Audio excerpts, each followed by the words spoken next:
Hello, everybody. Welcome back to the Power Driven Podcast. Today's going to be a pretty fun episode because these guys just went to the biggest diesel event of the year, UCC. And we talked last week with Josh about his experience, but today we're talking about you guys. You guys were there. You talked to some of the industry leaders that have been leaders for a long time. You got to learn from them, to kind of brainstorm back and forth what works, what doesn't, see what's going on in the industry. We're going to kind of talk about things we found interesting. And I imagine if we find it interesting, you guys would too. So there's a lot of fun discussions that happen at big events like that, the Diesel Performance Industry Expo, and then Ultimate Callout Challenge, and then Outlaw Diesel Revenge. So there's drag racers, manufacturers, and everybody in between there. There's a huge expo there, a lot of vendors, like a lot of different manufacturers, like you said, are there showing off their stuff. And a lot of big names are there. People you've all heard of, like Fleece, Firepunk, Sled. Still go to those things. You see him there all the time. I saw the Hazley's there. Hazley's there. Yeah, so it's a good place to kind of network, a good place to just talk to the people and say, hey, what's working for you? What do you see and what's going on and what's new? And they don't share everything, but there's still a lot of good stuff that we kind of share back and forth that goes well. And Will, if you've met Will, I've been around Will, he can carry on a conversation for a long time. It's not that he's like trying to gain stuff. He's just super curious, man. He's a curious guy. And he just... I'm long-winded, all right? He's long-winded. That's truth. And so he comes back and anyway, he just comes out with good information, fun things they talked about. And Myra's obviously very, very involved in that as well. So I don't know where you want to start because I wasn't there, but I have been very interested in hearing what you guys have brought back, information-wise. So... I mean, the first surprising thing, there was a lot of damaged engine blocks and parts on the ground at that event. Yeah. And we used to be on the tail end of that where we were the ones blowing up stuff. Right. And I would say as a whole, the whole industry has really elevated on their, I think a lot of it happened on the dyno. It's that elusive dyno. Big number. Chasing that big number. But it was amazing how much carnage and things broke. Things that, I saw a Hamilton competition block that was concrete filled with the back of the cylinder blown off. Oh my gosh. And the front cylinder cracked and all the pistons in the middle with cracks down them.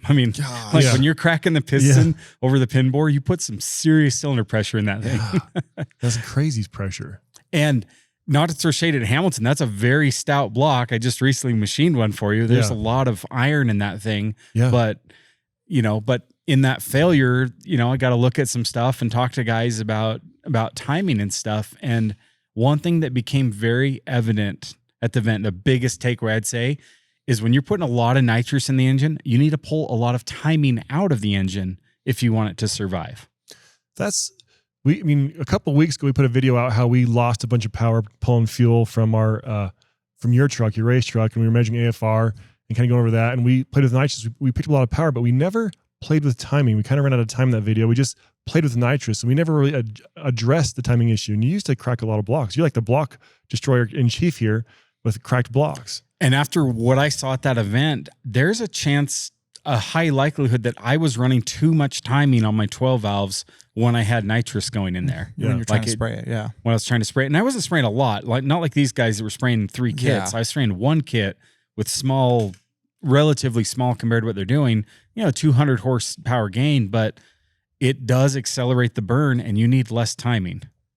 I think that accelerated burn is a real key factor I'm excited to play with personally as we start going forward. I've thought a lot about this. We've talked to a lot of sled pullers and they're running 50, 60 degrees of timing, just absurd amount of timing. And the nitrous guys are running, half that or less, making similar power numbers. Mm-hmm. And the thing about these big sled pull classes, they're not allowed to run nitrous. And so they're injecting water. Water injection is like a big deal, you know what I mean? Mm-hmm. And so to me, okay, if I'm putting water in there, I'm just slowing down the burn. Logically, that's what I think. I've not done tests, but in my mind, okay, if I'm injecting water, it's probably going to slow down the burn. You think about it, that water is going to turn to steam. That steam is going to buffer or separate the oxygen molecules, the density of that charge a little bit, because you have water, intermixed there. It's going to slow down the burn. It's just like if you had a campfire and you misted a little water on it, it's going to slow down because it's pulling heat out of there, which it does that, but it's also displacing oxygen or making it harder for the fuel to react with the oxygen, and it's going to slow it down. And you're probably right. That's why, you get some of these top level sled pullers with a Sigma pump, they're running 60 degrees of injection timing, but they're also putting a crap ton of water in there. It doesn't start burning 60 degrees before TDC. No. I mean, ideally, the window of we'll call it crank degrees. Okay, after top dead center, there's a certain window you want peak cylinder pressure to happen.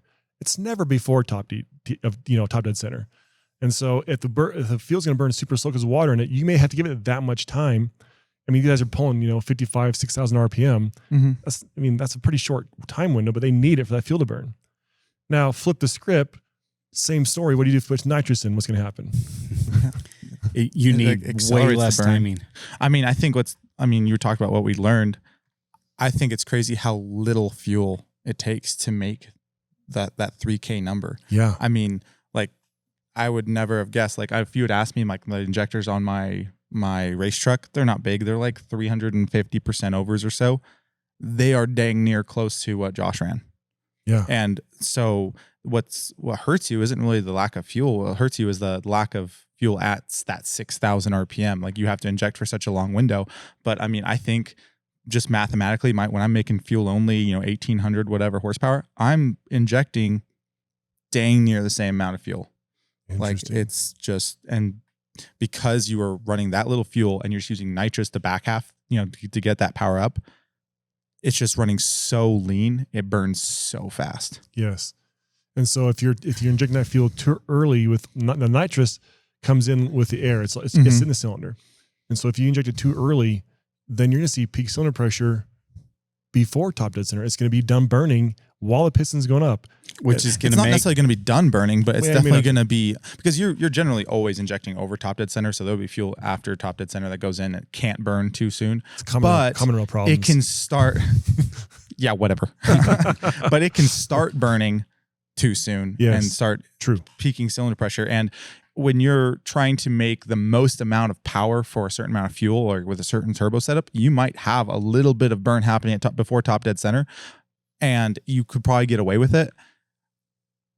But when you're at the edge of what a block will hold and you're trying to just do whatever you can to make the whole setup survive, I mean, you could care less. I mean, when you're trying to make 3,000 horsepower, if there was like an easy switch that says, okay, you're going to burn 100 pounds of nitrous, you're going to go through, 10 gallons of fuel, this is going to be a $300 or whatever it is, nitrous, dyno pull, but your block will 100% hold it.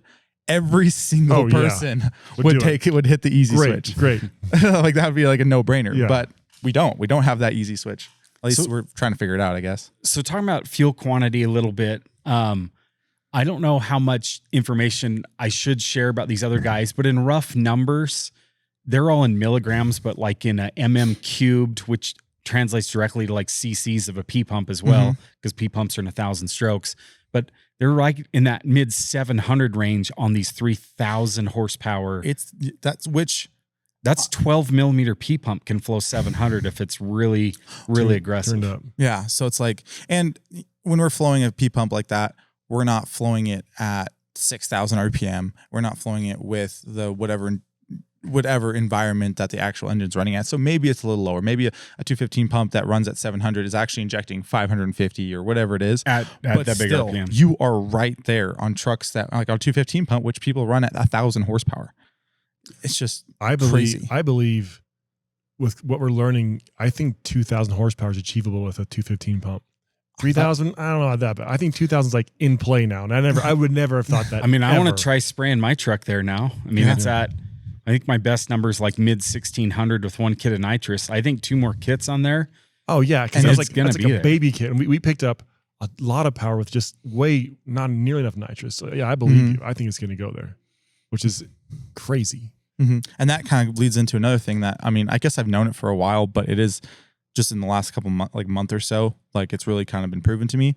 Like all these people with a bunch of kits, your feed line becomes the restriction very, very quickly. I mean, you guys, we all have the very long -6 line feeding 2 kits. That even on just a basic 136 jet, that -6 line is the restriction when you're feeding 2 kits. Yeah, you can't run 2 134 solenoids off a -6 that it doesn't even keep up with. And those back in the day, that was a normal setup. A -6 feeding a couple of those solenoids is no problem. So like, I mean, everyone was running 2 bottles for the 2 -8 bottles to their solenoids. I mean, Josh was running 3 -8 bottles purely for the dyno. I mean, that's what it takes. Yeah, to get that kind of big power, it is amazing. And you kind of talked about the fuel, how little it takes, and I always go back to like, there's nothing we can do to fix it as of yet because of thermodynamics and our engine efficiencies. But the vast majority of the energy potential of diesel does not go into power. It goes in the heat. It goes out your tailpipe, goes out your radiator, goes out your intercooler, and your turbo absorbs more of it, so we can get a better brake specific fuel consumption. Is the BSFC is the term, but nitrous again obviously we're getting way more power out of the same amount of fuel with nitrous. I mean, I'm not sure if anybody's done the BSFC. I was like, that's the same thing I was thinking about. I was like, we know the fuel quantity. You could absolutely figure it out. It's got to be insanely high. It's like ridiculous. Yeah. Cummins engineers would be like, what the? So I kind of want to talk a little bit more about timing on nitrous. Not trying to call it anybody, but the number, this Hamilton comp block that blew up, he was the second highest on the dyno. And clearly a lot of cylinder pressure happened in there. And, I was talking to them a little bit about timing, and their timing was right in line with where anybody fuel only would run. I mean, when you're up 5,000 RPM on your truck, aren't you up around 40 degrees of timing? I'm over 40. You're over 40. Yeah.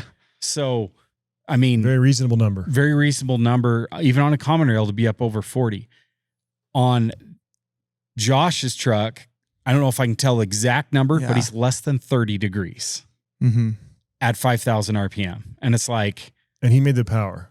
And he made that big power. And it's like, whoa. It was wild to me. And before he went up to dyno, one of the experts who's helping him tune had it over 30 degrees. And LaVon Miller came in and said, hey, time out, stop. Yeah. What are you trying to do? Blow this thing up? And not trying to call anybody out. And it wasn't Josh. He was just taking expert advice. But like even amongst experts, what he had, everyone I thought it was like super conservative. I'm like, dude, I'm running more on my cast piston, cast block Wonder. Like, yeah, that's very conservative. But when it's just like, it's crazy that like there's just so many different stems of like or ways to make power. I mean, you got single turbo, compound turbo, and nitrous, and how all those things, there's so many similarities, but there's so many variations because single turbo, you run too much timing and you won't drive the turbo hard enough. You run compound turbos and now they basically spool themselves. You can run that more timing, you can burn that fuel more efficiently. Nitrous, like number 6 piston's gonna say hi. Like, So the common denominator I saw with trucks that blew up on the dyno trying to make this 3K number was they had a lot of timing. Before the event, I had no idea. If somebody asked me how much timing do you need, I was like, the P-pump, you probably need 40 plus degrees of timing in a common rail. I was like, probably similar to what you need on fuel. No, when you get high loaded nitrous, you need less timing. And it's hard because when you're playing with stuff on the dyno, you don't normally start with the 3000 nitrous tune-up. You start with fuel only, you max out the timing until you get peak power, and then you're like, all right, let's add nitrous to it. When really, you should start with a more conservative fuel only tune and add nitrous, and then maybe try adding a degree with the same nitrous tune and see if it picks up power. If it loses power, then you know that you're already too far. The reason it would lose power is because you're burning so fast, your peak cylinder pressure is happening too early. Either you start getting negative torque. So negative torque. It's too much pressure on the way up before it crosses TDC. And so by dropping timing, you're going to pick up power, which seems crazy because on my fuel only setups, like I've never like got to the point where I've lost power from timing. I just like feel like on your P pump setups, my compound turbo stuff, I just feel like that's enough. And I have a balance of spooling up the line versus all out power. So I find that happy medium, but I've never gotten my down and got to a point like, oh, now I'm losing power with timing. I just have never gone that high because I've never needed it. But it's just, I'm sure with nitrous, I'm way past the timing needed for it. Yeah. And we think maybe even the Cummins car, we just pulled that apart, a little bit, and we had some issues, and we had some piston issues, and I'm not running a lot of nitrous, very, very little, but I'm still running a lot of timing. So, and there's some heat on the top of the ring land. The top of the piston isn't really melted, but there's a little bit of heat there. And it's like, is that, fuel burning down there, or is that nitrous heat trying to get out of the ring? And because you don't even spray the big end. All you really do, I mean, have you done a nitrous hit on the dyno? No, I don't think you have. No, not much. I don't think you have. Not on that engine. And then so the only time you've ever used nitrous is to get out of the hole for the first like 2 seconds of the pull. Yeah. That's just crazy. Yeah. Yeah. But even then, that much, like it's so violent. Mm-hmm. Which, I mean, that's what nitrous does. That's its purpose. It's an oxidizer, is to, you know, assist the burn. I mean, and it does it very, very well, obviously. I mean, yes, quite a lot. Yeah. So something I pulled away from this, seeing how the nitrous accelerates the burn, which is proven. I mean, in the gas performance world, they pull a lot of timing when they do nitrous. In fact, when they get over 1,000 horsepower shot of nitrous on like a dedicated nitrous motor, they're actually adjusting the combustion chamber to make it burn slower. They're trying to slow down the burn because it's so fast and borderline uncontrollable. In fact, the top Pro Mod gas engines are Hemi, so they have a hemispherical shaped head because they get more flow. They cannot make Hemi heads work with nitrous because the fire has to burn up over that long dome, and they can't control it, and it like gets out of control. They cannot make a Hemi work with nitrous. That, I mean, we're talking top experts in the field. If you're going to do a top nitrous engine, you do not have a Hemi cylinder head. But if you have a top blown, like the fastest, you know, ProCharge or turbo engines, they have a Hemi head, the biggest horsepower. Because the flow is great. Because it flows great, and with just air, there's a lot of nitrogen and stuff buffered in there. But for some reason, with the nitrous, they can't make them live. Like it's just too hard to tune. You know, after you blow up $1 million worth of parts, you're like, all right, reliable. we're done with Hemis. Yeah. So, but I'm like, getting back to our diesels, it's like, it's kind of uncharted territory, the amount of nitrous these guys are putting in there. Yeah, no gassers running at 3-8 full feeds into you. Yeah, there's so much more juice going in there. Ridiculous. Yeah. And so it's like, people say that diesel burns slower than gas, and I'm like, you know. Yeah, I don't know if that's true. I mean, we've seen like, you know, graphs of like engine pressure, you know, some pretty nice stuff, and it sure doesn't appear that way. It does not appear like it burns slow. Yeah. It's very interesting. So you said you found this comp block, the back split out, the pistons are cracked, and you saw other stuff similar, right? Like other things like people, what is this? Like, but from what I can say now, it's timing, like melted pistons and. Yeah, quite a few melted pistons, lots of tuliped valves on some of these guys' heads. So tell people what a tulip valve is and why it happens. So there's two ways it happens. When we were having trouble, it was cylinder pressure was overcoming the strength of the valve. Cut you off like you always do me. Tulipping a valve is where the top, like the valve stem, tries to pull through the head, and so if the bottom of the valve is flat, it becomes disc shaped. It's trying to like pull. I mean, imagine getting a valve red hot and then just pulling on it. It's going to deform. That's what tulipping valve is. And what's the telltale sign you see under the valve cover besides the truck running weird at idle? Under the valve cover, well, you're going to lose lash because that valve all the stem's lash moving goes up. away. Yep. And then if you pull it apart, that your 45-degree seat or 30-degree seat will now be a 31, 32. And so it has trouble sealing and just all sorts of stuff. And you can, I mean, if it's bad enough, we've seen it where you pull, like on a 24 valve, pull your rockers off or something, you can see this valve is sitting higher than the other ones. Mm-hmm. Like you can actually see it is higher. No tools needed. I can visually see this valve is sticking out more of the head. And if there's no lash, then that valve is cracked open. And so then it doesn't seal right. That's why idle's weird. And under power, you're blowing combustion back into the intake tract and all kinds of weird stuff.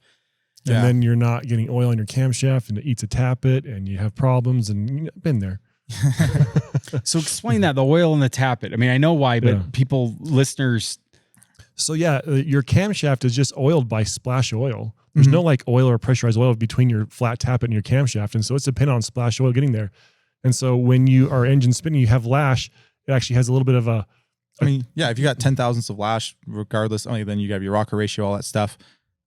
You have a couple thousandths between your tappet and your camshaft to let oil in so that way it's ready for the next hit. Yeah. If you don't have any lash, like an oil film that can create that hydrodynamic wedge when it needs. But if the big load. if your valve has, if your valve is tulipped and now has pressure on that tappet all the time, even on the base circle. Yeah. So it's wiping off the oil. I'm like a crude example that I'm just thinking of is like if you've ever lapped your valves and like into your head, if you just sit there and grind on your valve without letting new like compound in, it's going to sit there and it's going to gall. It's going to look terrible. I learned that when I did my first one back in the day. You have to like let it up, let some more compound in and go back down, and you just keep doing that. And that lets it actually do its job of grinding. Well, in this case, we don't want to grind. We want to just be lubricated and not grind, not gall. Well, if you have constant pressure on it, the same thing happens. It ends up just working all that oil out, and you end up we going. believe that's what ate our first engine at 2021 UCC is we'd lost all the lash on number one. So tuliping can happen. In our case, when we went over, it was either 22 or 2400 horsepower to the wheel on the dyno, it would tulip them. And that was partially because of the valve quality, but also partially because of being a 2-valve head. Those were massive valves. A lot of pressure on those valves. And they were good quality valves. They just weren't, they were like the 90%. The ultimate is an Inconel intake, which, well, they say titanium's better, but because it's lighter, but titanium's not stronger than Inconel. So if we're not having valve train float problems, I would argue that an Inconel is superior to titanium. Okay, so valves tulip, why? Valves tulip. So the second is heat. So cylinder pressure. So cylinder pressure, heat, or the combination of both, because obviously metal gets softer as it gets hot. So whatever level of heat is a factor. Generally, when exhaust valves tulip, it seems like, because they're generally smaller, so they're generally little. If you have a smaller surface area, there's less force on them. It's less likely to tulip an exhaust valve. And if you look at pressure, more from heat. And if you look at exhaust valve, generally there's a lot more meat there, and so the exhaust valve inherently is stronger most of the time, better material, all that stuff. So if you're because they have to deal with exhaust temp, they get if you hotter. have only tulipped exhaust valves, your intakes were weaker. Why didn't they tulip? Well, it's probably because the exhaust is dealing with that heat and they got soft for that. If you tulip an intake valve, but the exhaust is fine, generally, again, that's just too much cylinder pressure. And that's what happened on the Godfather's head. We saw the exhausts were actually okay. It was the intakes that took the beating. But I saw Michael Brown did his first dyno hit, and I think he made like 25 and some change. No, 26 and some change. He really wanted 3K. And they had similar fuel quantity loaded as what Josh had done, 3100. And I think he had, I don't know if it was as much nitrous as Josh, but it had a crap ton. It still had like 2 big mega jets on it, I think. 2 big mega jets? Maybe it had 3. I don't know. I don't remember. It had at least 2, he told me. But lots. I mean, mega jets are like 375, huge orifices. But they went back in for a second run trying it. And I remember Levon was like, we probably should just take this and leave it. But anyway, and it backfired. And when all his nitrous came in, it blew the intake off, but it broke the exhaust valves, shot them through the intake plenum. The intake valves, right? Intake valves. So it broke them off the stem and it backfired right out the intake track. Yeah, I don't know if it tulip first or chicken or egg situation, but yeah, it broke the valve end off, smunched it into like a taco shape. That was able to work its way back through the intake track and like put a dent in the shelf.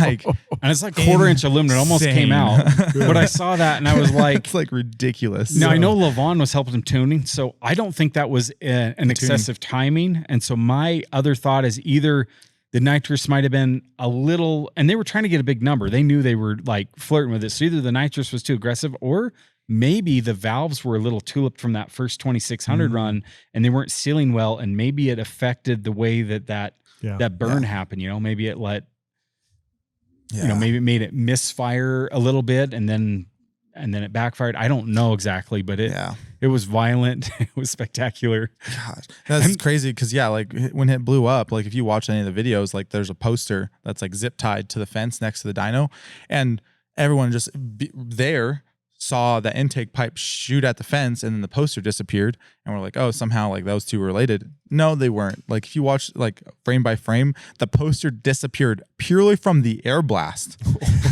And like that had to work its way through the hood first. Like the hood's a full fiberglass hood. There's no gap or anything. So either had to shoot out the wheel well, or like when the pipe went past, like that put a hole in the hood, and that air blast was able to like break all the zip ties off the poster, shoot the poster to the ground, and then like a couple frames later, the pipe hit the fence. Oh my gosh. It was just ridiculous. Wow. So yeah, so I mean, there's so much to think about timing, but also like one thing you talked about was the carnage. You talked about blocks. You also saw a lot of like Michael Brown, this valve train. You saw a lot of valve train across multiple engines having issues.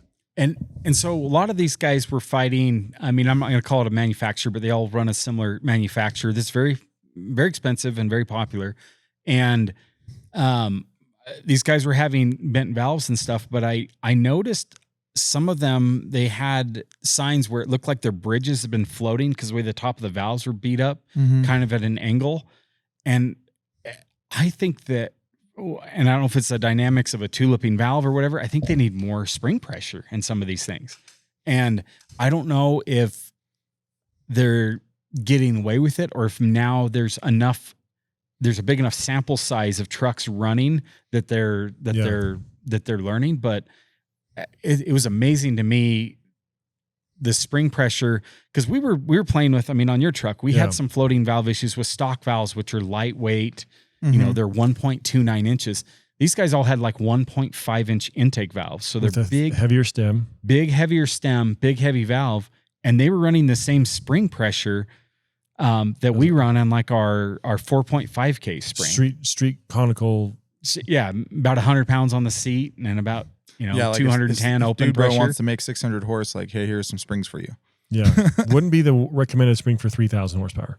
No. And so once again, that could be some of that where some of these guys blew up. And you also got to realize that it's kind of funny. These guys are like, oh man, you guys are the OGs, we'll never be like you guys. And I'm like, what do you mean? The winner when we did UCC hit 2,400 horsepower. Yeah. You guys are sitting up here 25, 27, 31. Doing 26 and running it again. The industry is 26. progressing. Oh, we got to run again. We're in third place. Yeah, like you guys are doing just fine. Good job, buddy. They're like, well, the drag racing's not there. And I was like, it wasn't all of us going fast. It was Levon. A couple, maybe Armor did a good pass. I mean, there was a couple guys running in the mid fives. Back in the day. But it wasn't like, it was just ridiculous. Crazy. No. Now, I would argue that our sled pull setup is still the best thing that I've seen down UCC track, but that's because we're smart. We're the only ones dumb enough to do something that wild, something that much work.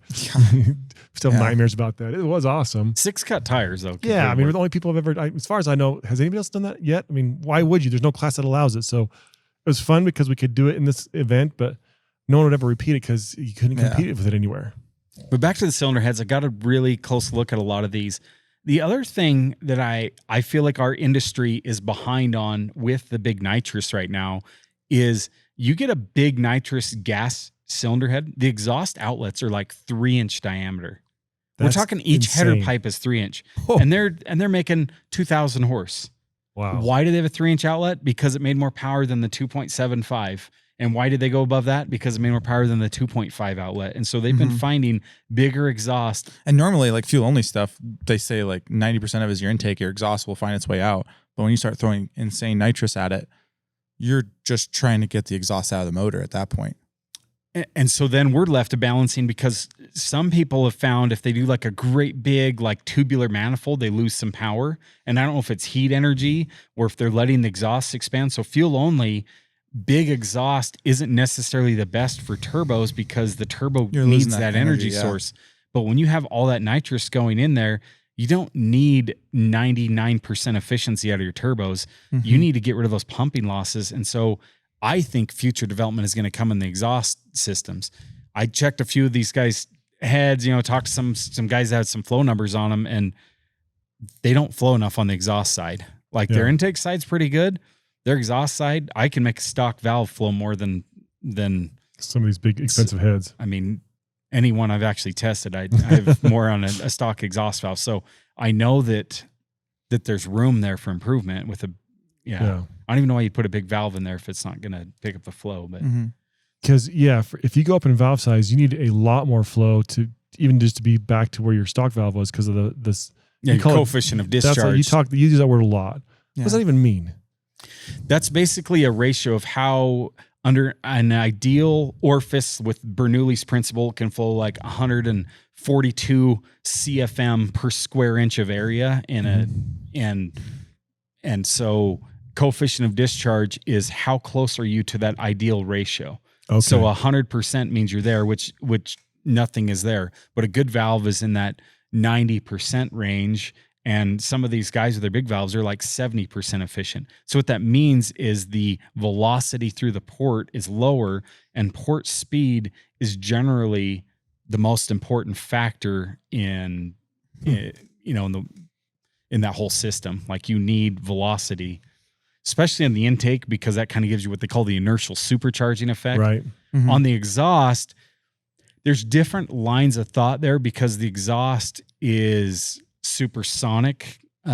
It's kind of funny. Some of the gas guys, they're like, we think it's supersonic. We don't know. And I'm like, dude, we're seeing Mach cones out of the wastegates on our trucks. It's supersonic. I know it's supersonic because there's no way it's supersonic there, but it's not in the port because that wastegate's bigger than the exhaust valve. Here's some proof for you right here. Watch this video. Watch this video, and there's like 3 Mach cones coming out. So what I'm playing with now in these heads is I'm studying like rocket nozzle geometry, trying to incorporate that in our heads because I know it's Mach flow, and Mach flow is not the same as laminar or flow bench flow. And so, look at the gains there. Like I had one of my old heads that didn't flow as much, but it made more power, and I've been curious about it forever. Well, I went and looked at the exhaust numbers, and now I know why. So good on exhaust. Intake exhaust, so great. So some exhaust matters, and it's not just CFM.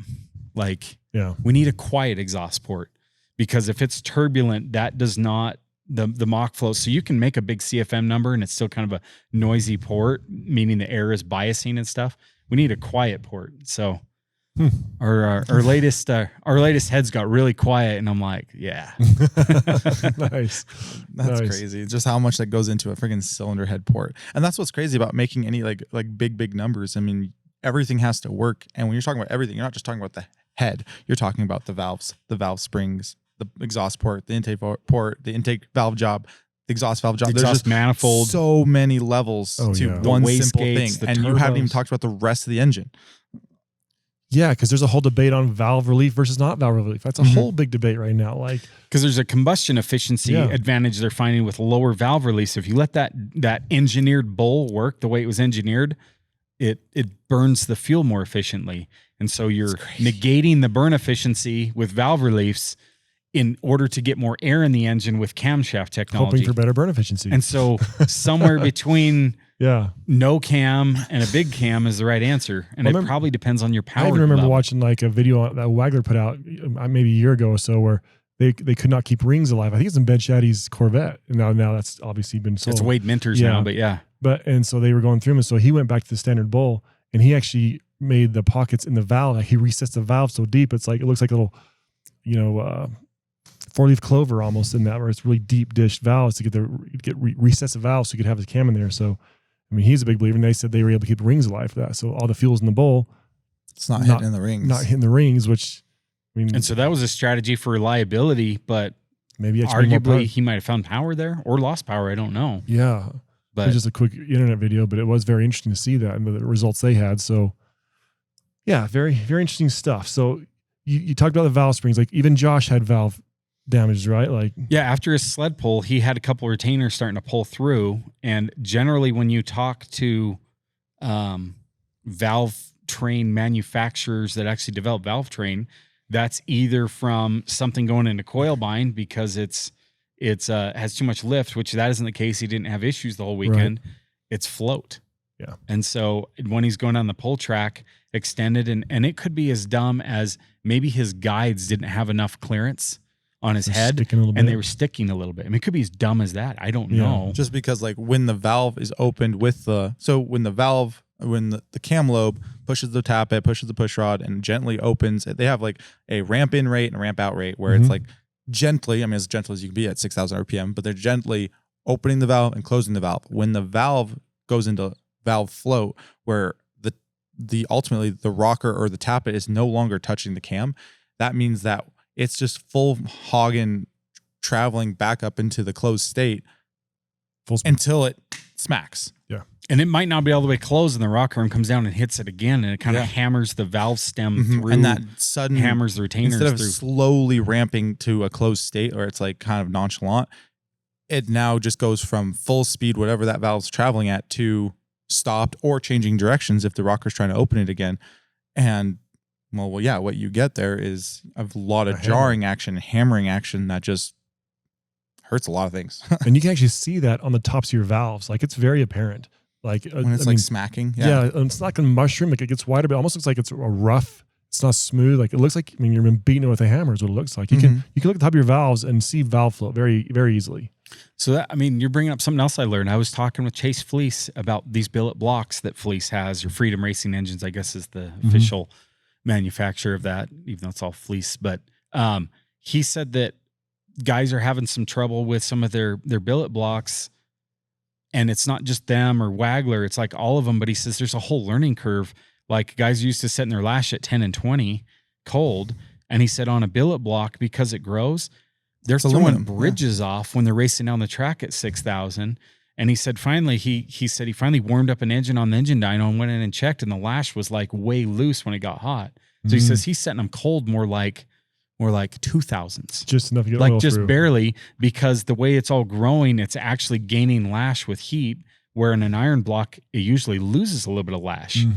And so he said it's just as simple as that. And these guys are like, man, and I keep breaking rocker arms and all this stuff. They can't figure it out. And he said it's just as stupid as the valve lash is set wrong, but they don't know because you don't have experience with a billet block until.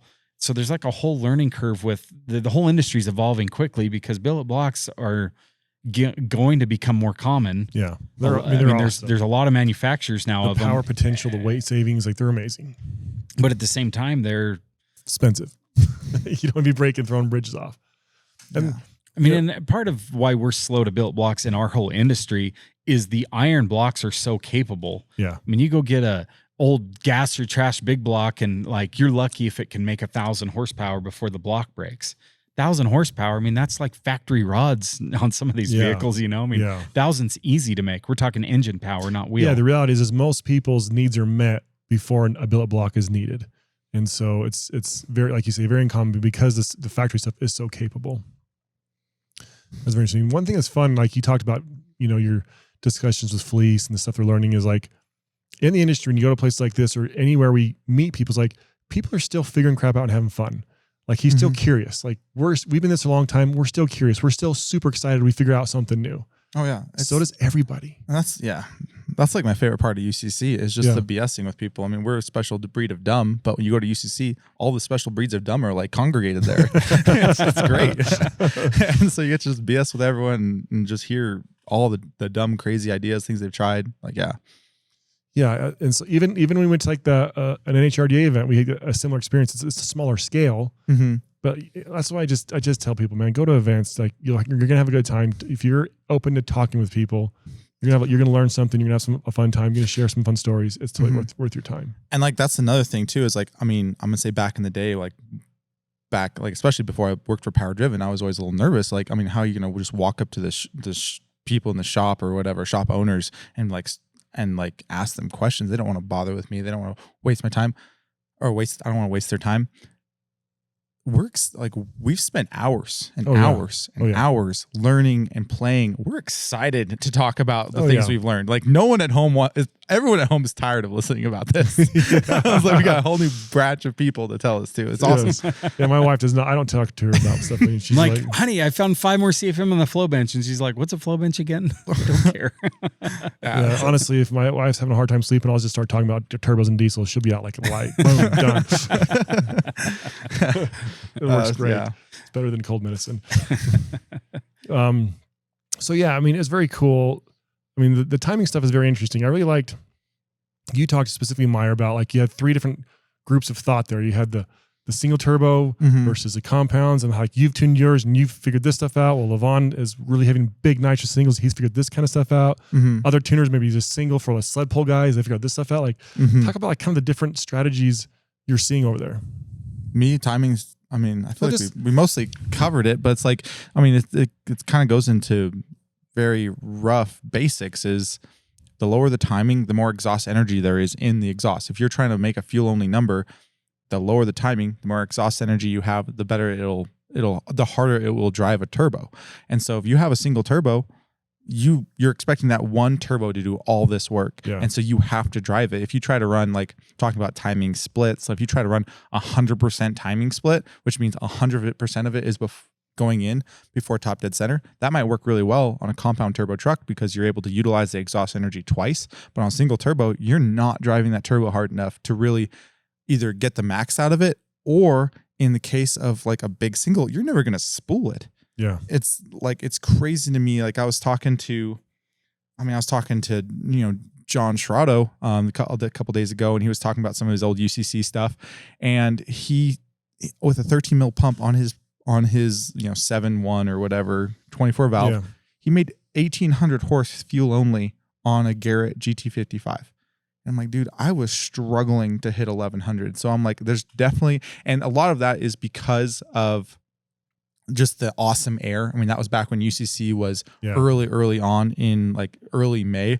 And so he had like a negative correction factor, like a 0.98, I think is what it said it was. And so the air was just awesome, and it was able to make it and like drive itself, because the turbo is ultimately driving itself. And so if you can give it a little bit of an advantage, it can like spiral and go even further. Whereas here at this altitude, it's kind of terrible. And with my compound tuning knowledge, trying to apply that to a single, I was just, I thought I had to be like radical in order to get it to work, and come to find out radical was kind of in line of what it should have been. Yeah. And so there's just a lot that goes into it, and getting that burn to happen in a way that it makes power, but also drives the turbo. And then, I mean, like I kind of said before, you start getting compounds where you're using that energy twice. I mean, compounds spool themselves. If you ever sat there on the dyno with a single turbo, you kind of have to like, okay, I'm in the window, like I'm going to try to get it to spool now. You're going to like you have to like bring it up and like push it and really try to struggle to get it to spool. Compounds, you can be 1,000 RPM before your window,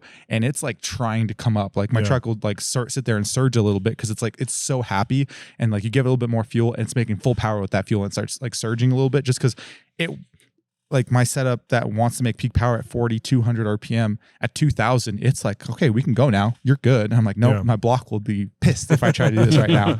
And so turbos will have you block, not so much. That's with a lot of timing. There's not even that much exhaust energy coming out, because it's all that fuel is being used more for making power. But because it's compounds, it doesn't matter. And then you get nitrous, and again, where it's like that burn happens so fast. If you take that compound logic, you're gonna very likely hurt some things. But that's another thing that I learned this weekend. I guess there's a couple things. First of all, like 849s are awesome. Like they're like basically the factory race truck. That's the ECM for your so that's an 0607 ECM. They're basically a factory race ECM. Like not only is the support awesome for them, because that's what everyone's making power with, but just from the factory, the ECMs are very capable. They have staging limiters. Like it's Bosch's 849 is like the code for that particular ECM. So yeah, it's your 0607. If you look on the side of your ECM on your 0607, it'll say 849. Just search Cummins ECM on eBay. The most expensive one is an 849 because they're desirable. Because everyone wants them, because any standalones, like it's kind of like the most desirable ECM. And 7.5 newer, nobody wants that trash. Yeah, crap. And then like the 846s, early ones, absolute trash. 848s, they're decent. 849s, yeah, boy. But they're awesome in everything, especially, in that 1,000 horsepower range. There's really nothing you can't do with them. But when you start talking about trying to inject large quantities of fuel in a very short window, because you got your massive injectors at 6,000 RPM, it's not. You asked me a year ago, I'm like, yeah, it'll do it, no problem. I've gone up to 6,000, no problem. Was my injection event actually timed correctly at 6,000? Probably not. Also, that's another thing too, is like Josh, he kind of he hit the limiter plenty of times over the weekend, because second gear bands or whatever it was, just at the end of the pull, like on the sled pull, you can see him. He's probably sitting at that 6,000 RPM limiter for the first half of the track. Jeez. His engine, he pulled the head off of it, looks awesome. Now, if you had talked to me about that like 2 weeks ago, I'd been like, yeah, my truck sat on 6,500 RPM limiter multiple times. It's just an 849 cast piston cast block wonder. I'm like, that's not a big deal. When you have a fuel only truck, you put fuel in one round, you don't put the fuel in the next round, it just sits there, whatever, because that 849 operates so slowly in comparison to like an actual real ECM, like a standalone, that maybe one round it says, oh, we're at 6,200 RPM. Okay, give it some fuel. At the next round, it says, oh, we're at 6,500 RPM. Like, don't give it fuel. When you're doing fuel only, yeah, there's just oxygen in that cylinder. There's nothing bad. It'll go into the exhaust stream. The next cylinder will fire. You're fine. When you're throwing that much nitrous at a setup, and then your ECM operates slowly like that, where it says, oh, yeah, we should give it some fuel this time. Oh, we shouldn't give it fuel the next time. That means that unburnt oxygen also has nitrous in it, which means that's going to go in your exhaust manifold. That's going to go places. It's not going to get burned. And now if it tries to burn, whether in the exhaust manifold, get detonated by the next cylinder, wherever that is, it hurts parts. Oh yeah. Bad. And so like having if I were to ever go to UCC, if I were trying to make a real number, I would have a real ECM just because things can go. If the budget allows. Some people don't have that budget. And so the reality is blowing up parts. You'll find out you'll have the budget when you have to replace your engine. That's the thing. It's like, reality, are you going to blow up your engine? Really, if you're trying to make 3,000 horsepower, even like if I'm building it myself, that's a $20,000, $30,000 engine. Yeah. And so do I want to do that twice if something goes wrong? Not really. Yeah. And then you start trying to just buy it off the shelf engine. You're talking way more. It's the real thing. And then you get a couple benefits of like with data logging abilities and stuff. So I don't know. It's definitely a big pill to swallow. It's a big dollar sign item. That was a really eye opener to you. This thing is like, if you're going to do it, just how well the limiter worked and it was very smooth. And like the data logging is like, it's data logging so fast. Like you can see, like not only is it the ECM reacting really fast and making changes accordingly, you can tell if nothing else because the data logs. I mean, you try data log in 849, it data logs like maybe 10 times a second. I think somewhere in that range. Enough. That Bosch, I mean, I didn't look. I mean, it's probably close to 100 times a second. But like so, I mean, if that alone is a testament to how much faster it's operating.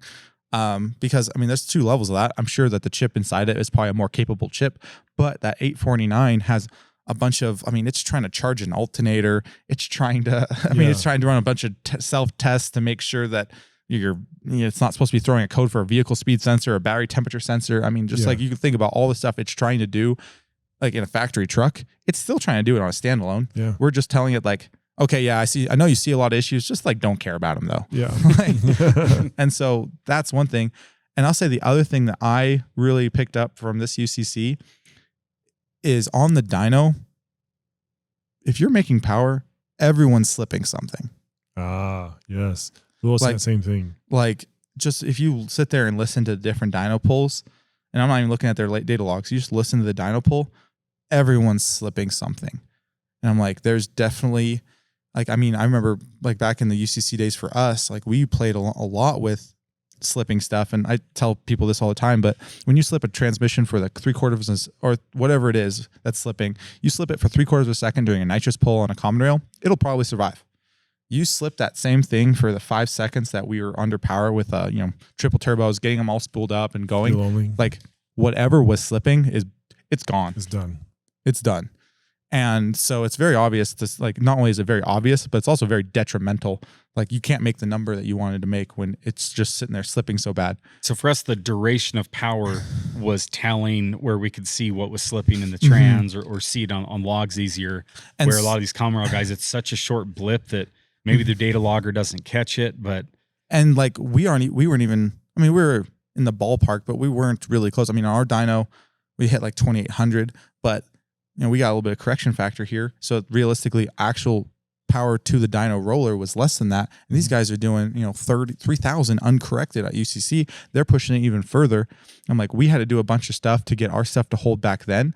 And that's, to me, sounds like a really fun challenge to like, okay, we have a so-called issue here. And maybe that transmission slips saving engines. We don't really know yet. Yeah. But I would love to play around with that more and figure out what needs to be done, like where that weak point is. I mean, there's a bunch of clutch packs in the transmission. Like when you're doing a dyno pull, there's 4 clutch packs all holding to make it all happen.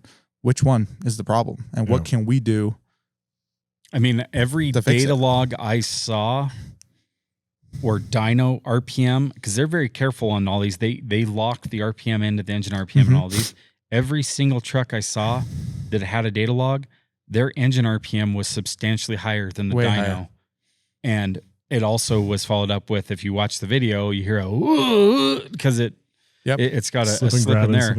And in the past, we used to always think it was tires. Well, in Josh's, we had a camera on the tire and his slipped as well. Like and it's not to brag to say he made more power, but not his tire, but his also had slip in his logs. But we had a camera on the tire, and before that one blew up, it was not doing a burnout on the roller. It wasn't there was not a shred of smoke on that tire, which when they slip, it's pretty obvious on the video. Usually if you do a bad slip, there'll be some white tire smoke that you can visibly see. If it's a lot, like 200 horsepower more, usually there's some tire smoke there. But And it also like tries to shimmy. Like that's one thing I've noticed. Like even if it's a little bit, the truck will like move side to side a little bit.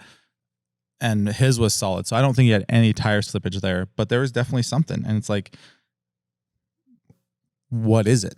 We don't really know at this point. We have some ideas, but I'm not calling it Chris Patterson, but I swear his thing was slipping. To me, his second pull that he made his highest number, like 23, mid 2300 and change, it had that same telltale sign. And when I came up to take a picture of the graph, I could smell like hot trans a little bit, where I'm like, something's slipping in there. But at the end of the day, like, and he's a great trans builder. It's not like a dig on him. It's just like, I think he was frustrated that because he has hit 3,000 before in the dyno and he wanted it bad because he was actually ahead of Josh in points at that point. But yeah, I just saw him make, beat his truck relentlessly. Into my mind, I'm like, he's not going to make any more power. And every pole he lost a little bit more, and whatever was slipping, torque converter, lockup clutch, or something in the trans was getting more glazed and less. Yeah, which torque every and round. That's something for us. I mean, we because we were living life 1 second gear band at a time.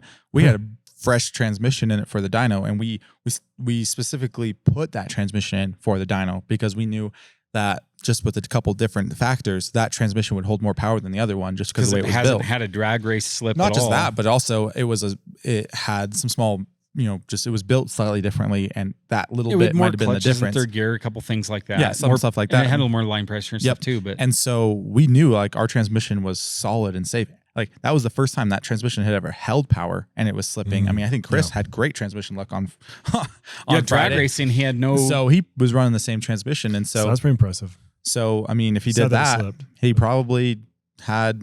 I mean, I guess I don't know what his clutches were, but his definitely weren't as aggressive because when you did it, like when you build a fresh transmission and it's going to have to hold some power, you scuff some stuff up a little bit. That scuffing doesn't last long. You do a couple of drag race passes, they're smoothed over, but that holds that little bit more for that first couple hits.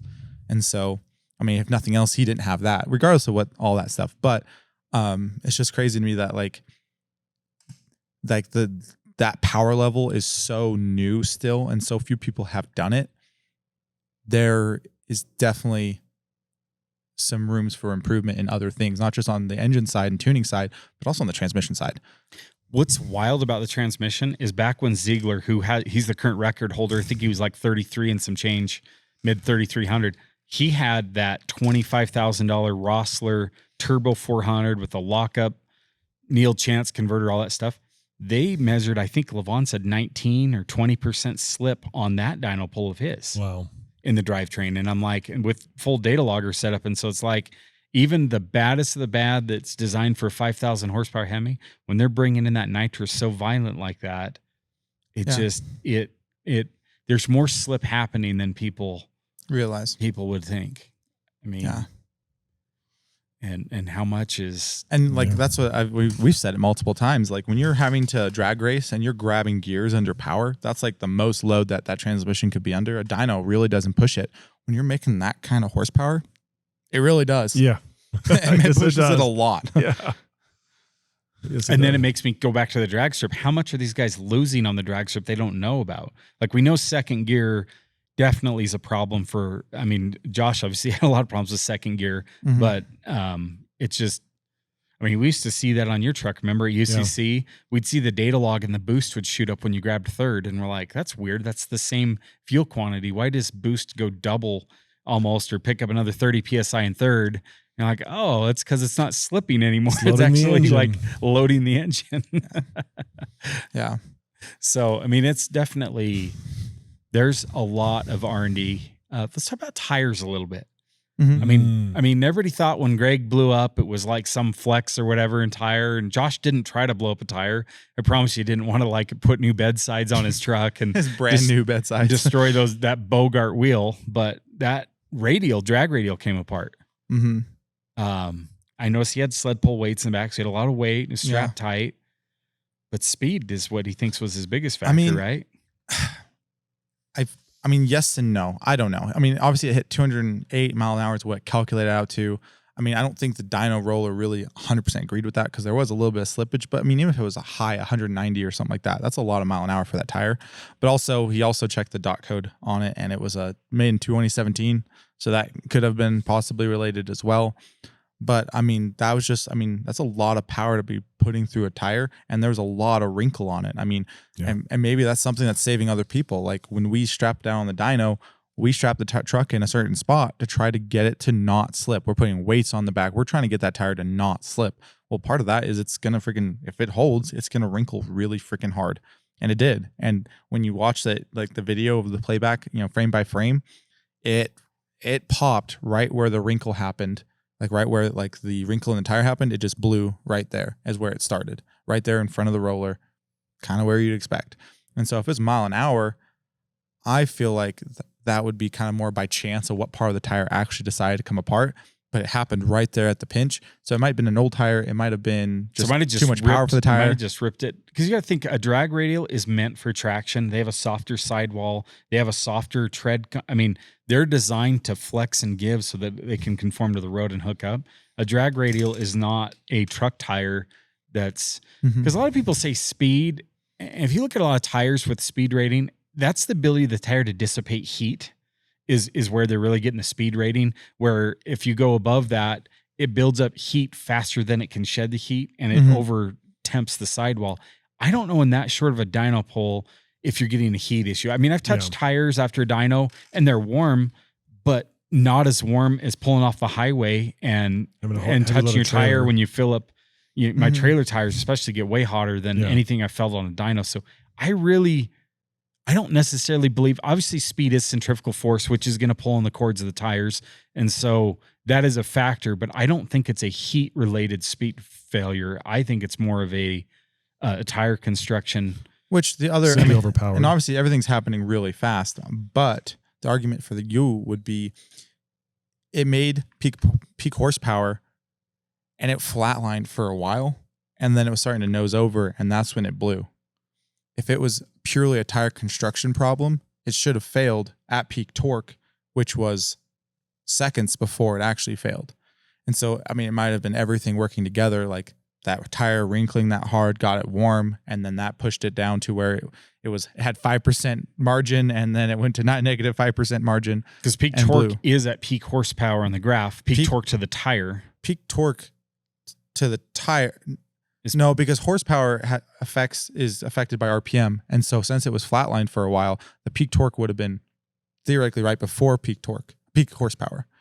But it failed not only after peak torque, but it failed after peak horsepower. Because in my mind, peak torque on the dyno graph, not what the engine, the actual peak torque or twist on the roller is the peak measured horsepower in the roller, because that's where the roller accelerated the greatest in the shortest window of time. So therefore, the most torque input went into the roller through the tire. I feel like you're overthinking it, but at the same time, whatever. I mean, it's just like a dyno graph. Because, I mean, I guess it's a nitrous hit, so it all hits so fast. Like, theoretically, we're probably arguing over 100 RPM window. But, I mean, really, if you make 100 foot-pounds of torque on that dyno and you just take it all the way from 1,000 RPM to 6,000, it's going to peak horsepower at 6,000. Right? Yeah, but if the torque remains constant. And yes. So, whatever. And so, it's just happening much more often. If the engine torque remains constant, but that's not the roller torque. Measured horsepower. If nothing's slipping, it's all the same. Welcome to my life. This is like an everyday deal for us. Like we're saying the same thing just differently, and neither of us can figure it out. Because to me, the dyno measures torque and it calculates horsepower, the amount of work it took to accelerate that roller. And so wherever it's doing the highest horsepower calculation is where the most torque went into the roller, not the engine torque that we're showing on the graph, because that's based on engine speed. But that's just my thoughts. But maybe you guys in the comments can help Will and Meyer figure out who's right and who's wrong. But regardless, I'm right. the tire came apart after the peak horsepower had been achieved on the graph. Yeah. It was on its way down and then it came apart, which I argue is time not under load. I mean, it's very short amount of time, but everything's happening at an accelerated rate. So there's some heat factor, obviously, that got in there, or a fatigue thing from being stretched that long. Maybe it was able to do that 100 times, but 101 was just too much. There's always that straw that breaks that back, right? I mean, we're kind of getting to the end of this episode, but one thing I do want to has been really interesting to me was your discussion on changing turbo sizes. Like even in a single turbo application, you need to change your timing. Yeah. So I was I had some pretty good conversations with respected engine builder. I don't know if he wants me to tell who's told me this, but and that has a lot of engine dyno time. And he said that when they are dialing in a single charger, they'll start adding timing until it quits adding power. And they know that they're at the limit. And if you do the in-cylinder pressure monitoring, they call it like the Kinsler system, they'll see that peak cylinder pressure is happening before that ideal 15 degrees after top dead center. And so more timing is making more negative torque. Less timing, your peak cylinder pressure is happening later than 15 degrees after top dead center. And that's why they're gaining power with more timing. But if they do this with a smaller, let's say a 1200 horsepower turbo, and let's say it wants exactly 32 degrees of timing for that, if they go to bigger turbo, so there's more air density, it requires less timing.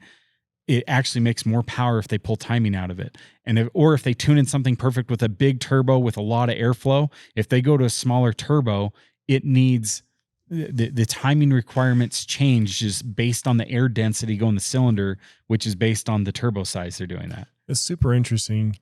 And it just like kind of, I mean, to kind of like bring this down to your average consumer, there's not many people who are going to be swapping 12 to 2000 horsepower single turbos on their truck. But all the things you learn in racing trickles down and applies on a smaller scale to the truck you're driving down the road. Like everything we learn in this stuff, I mean, that's why we have 1000 horsepower street trucks now. 1000 horsepower race trucks 10 years ago were like, 15, 20 years ago were unheard of. Now we have 1000 horsepower street trucks that are reliable and I can tow my trailer with it. So it does eventually work its way down to everybody. And I just think like people change turbos, like I think in the common rail world a lot, or even in any world. And like if you change stuff, you should really change your tune. Like you need a tune for that. So if you have a tune for your truck and you buy a compound turbo system, it's probably not going to be ideal for that compound turbo system. If you come from a single or whatever, I mean, it might be close, but it just kind of shows me like I'll bet you right now on the truck you're driving right now, there are gains to be had for sure. Like every truck, there's gonna be gains to be had to be optimized. And so I'm not saying go get a new tune, but I'm just saying like, it's something to think about. Like if you're spending money on parts, it may be worth your time to actually talk to your tuner or tune yourself And we spend a lot of time at like the max power level, but another explanation, this would be like, let's say you had the stock turbo on your 06 Dodge and you put the perfect amount of timing on the dyno till it made peak power. No more timing, loses power, less timing, loses power. You find the perfect timing. You change nothing and simply put a bigger turbo on there or compound turbos. It's not the perfect amount of timing anymore. And if you went back in and tuned it, if you went bigger on the turbo setup, it would actually make more power if you pulled a couple degrees of timing out of it because the air density is higher. Or likewise, if you went smaller, let's say you dialed in perfect for this big single turbo and you went back to a stock turbo, it's going to want more timing than that big turbo did because the burn is happening at a different time because the air density is different. Yeah. And so as you're going up or down in airflow or density, it's changing the speed of that burn. Where this matters to the average guy towing his truck is maybe your tuner, whoever has made the perfect tow tune for stock turbo, the perfect amount of timing where you get the most, because when you're at towing, you're not at like high load or cruising down the highway. You're not at peak power. And so there's less air density. There's not as much boost going in there. But now all of a sudden you put compound turbos on there, that might be too much timing to achieve your best efficiency or fuel economy. You actually, following the math, you would need a little bit less timing with compound turbos than you would with a single turbo for peak fuel economy in that like towing situation. So all that stuff just trickles down, and it might only be a 5 horsepower swing or a 1/10 of a mile per gallon. I don't know, but it's interesting that we're seeing these trends and they're carrying down into all the lower levels. It's very true. I mean, with a stock turbo, I've tuned a couple of those, and they basically take as much timing as you're willing to give them. I mean, if every time you pick a bump more timing into it, and this is like the stuff I've done has been like basically all stock engine with maybe some head studs. And so like you don't want to get too crazy with timing, but when you bump timing up, you make more power. I was running more timing, I'm thinking about this now, on that bone stock truck. I was running more timing on that bone stock truck, bone stock turbo, than I was when I was making power on a single GT55. Like, which is crazy because and I'm operating 3,000 RPM above that. Yes, you think, well, my RPM, I need more timing. It's conventional thinking, more RPM, more timing. It's just got to be. But it's like, Is it really? Is that really? No. And that's kind of the fun thing. I think that's why the industry's so fun. Why these guys have been doing it for 20, 30 years. They're still having fun. It's a puzzle that will never be solved. Just more things to figure out, more ways to change the technology. We're still all running an inline 6. I mean, at this competition, simple engine, flat tappet cam. I mean, and yet we're finding gobs of power, all kinds of stuff. It's just as power increases, those guys have roller cams in them. Some do. You're true. But Josh didn't. Yeah, Josh flat tap it. I mean, he's one of 3 people to hit 3,000 plus horsepower and he did it on flat tappet. I think Chris is flat tap it, and then Ziegler. I don't know what his engine was, if it was flat tap it or roller. I think it was solid filled. It might have been. It was probably the bee's knees. It was probably all the options. If I had to guess. I mean, if Josh had a transmission that wouldn't have slipped, he may have been right there. Like, Ziegler had a very much way higher level transmission than Josh had. Mm-hmm. And so to just be that close and with arguably way older school technology, it's like, where's the gains? I mean, they both had the same ECU, and I know fuel quantity. Similar. Josh had a little bit more than Ziegler had. No, actually, that was the plan. And then after talking to Zamessa, he said pull some out just because they slipped it so much. Their logic was they slipped it so much because they saw it bouncing on the limiter, so they did pull a little bit out. They pull a little bit out, and it made more power. Why is that? I mean, it didn't make more power than whatever, but yeah. No, than this first run is what I'm getting at. Oh, they didn't pulled change fuel out. No. Every single run was done with the same nitrous, same fuel, same tune. That it was in the pits before that. Father was like, ooh, I want to pull some out of that. So yeah. So yeah, it's just very fun to, like I say, go to these events, talk to people, learn from different things, and we shared things as well. I mean, it's very fun. It's always fun to see, obviously you guys talked about how it's very rewarding when you see people who are appreciative of the work we put in on YouTube and our podcast. It's always fun to see people who know us and talk with them. And so anyway, I think it's when you come back to these events and both you guys, it's very fun to hear. I couldn't go to this one, but it was very fun to hear all the stuff you learned. And we're gonna experiment now. Like we went there, we've learned stuff, we share stuff, and we're gonna come back and experiment, and we're gonna share our results with you guys. So I hope you enjoy what we figure out, and hope we don't blow too much crap up along the way. Yep. Yeah. So anyway, guys, I think that's gonna wrap this one up here. We've been here a long time. I hope you stuck around, you enjoyed it, and we have more episodes coming next week. So we will see you next time on the Power Driven Podcast.